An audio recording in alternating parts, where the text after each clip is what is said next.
Galing ko lang ng dog walk guys, biglang naka-receive ako ng tawag at saka ng text ng mga kaibigan ko na dati kong kabatch dati sa University of Rizal System Binangonan sa isang newspaper publication doon na bigla-bigla na lang silang nagyaya. Di ko alam, pupunta yata kami ng BGC kaya naman bababa na tayo, bilisan na natin kasi nasa baba na sila.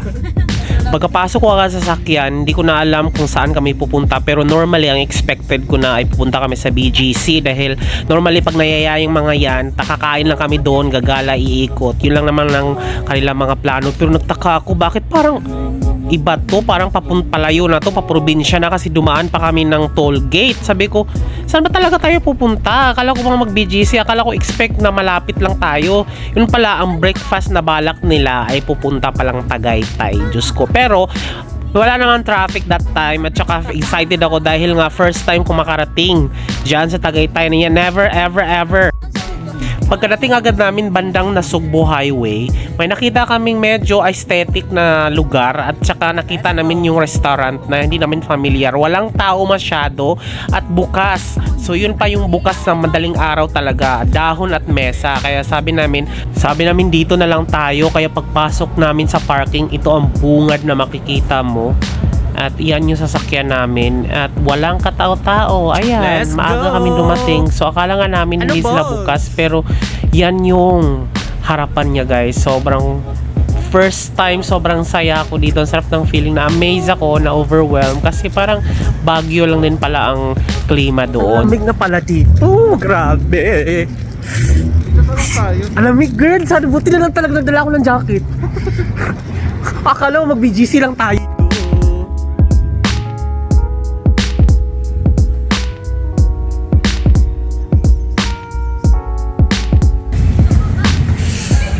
Oh my God, ang lamig! Ang lamig!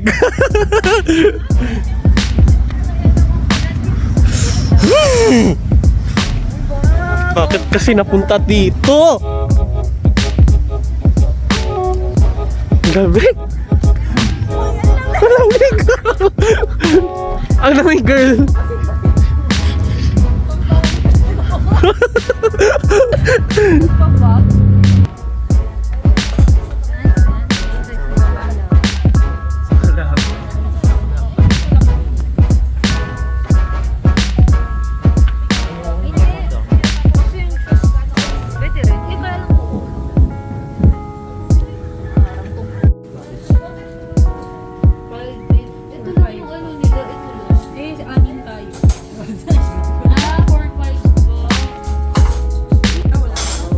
In a span of 10 to 15 minutes, mga dumadami na rin yung mga tao. Siguro mag-aalmusal yung mga yan. At yung mga parking, occupied na rin yung mga parking area.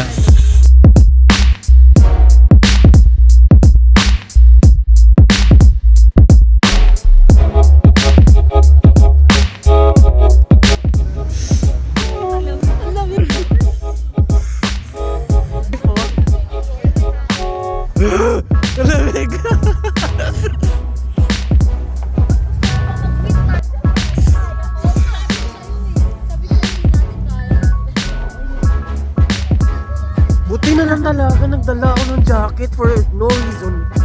Kasi wala naman tayong balak.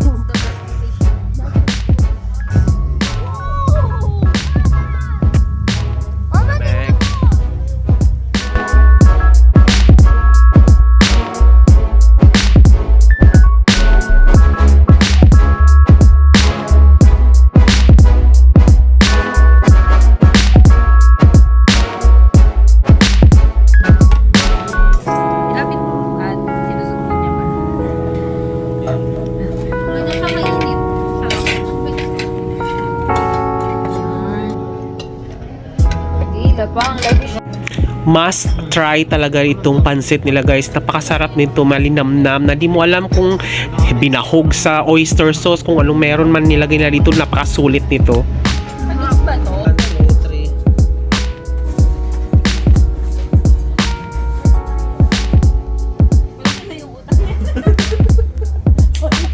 Sa first timer guys na nakarating sa Tagaytay, sobrang masaya ako at nasan ko yung lamig dito at the same time Yung mga pagkain dito medyo kamahalan pero napakasarap.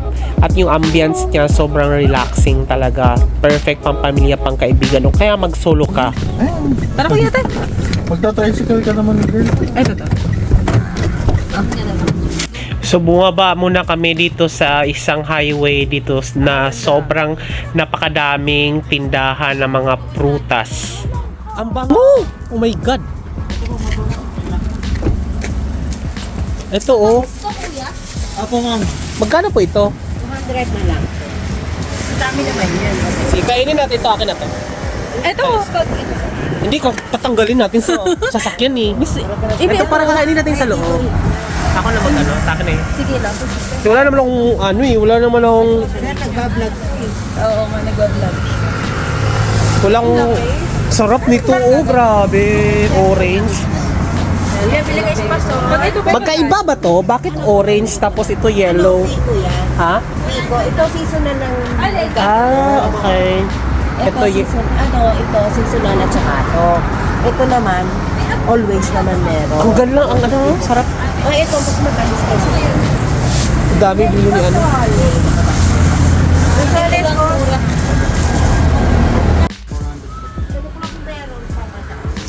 Madali lang naman kasi meron. Wala mo lang kayo pa to.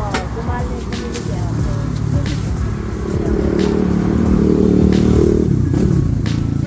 Ito yung passion fruit. Grabe. Super ubos pera talaga, lakas makabudol itong tindahan na to sa sobrang daming fruits and yung mga pwedeng iuwi sa bahay na pasalubong. Isang kahabaan to na highway na puro prutasan talaga. Kaya pag papunta ka pa lang ng Tagaytay, madadaanan mo to, sobrang bango na ng paligid. Kaya pag umuwi, madadaanan mo rin to, so perfect siya kapag pauwi na medyo patanghali or 10, 11 kasi patanghali na medyo mura na ang mga palindang prutas. Hindi pwedeng uuwi ka na walang pasalubong, kaya pwede ka dito duman sa Cecilia's Buko Pie. Yung pinaka top of the line nila dito is yung Buko Pie nila. Meron din silang mga kung anong mga goodies na matatamis talaga. Sobrang dami talagang mapagpilian, kaya for the diabetes talaga ang person dito. Kopya.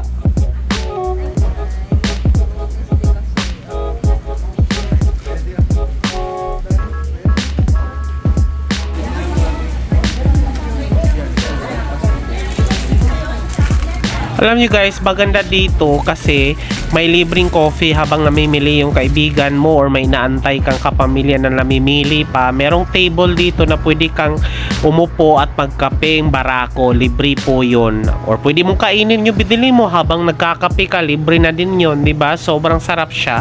And then, at the same time, tip pala guys, kung gusto nyo bumili dito, yung kasama nyo papilahin nyo na habang kayo namimili. Kasi yung mga pumipila dito sobrang haba.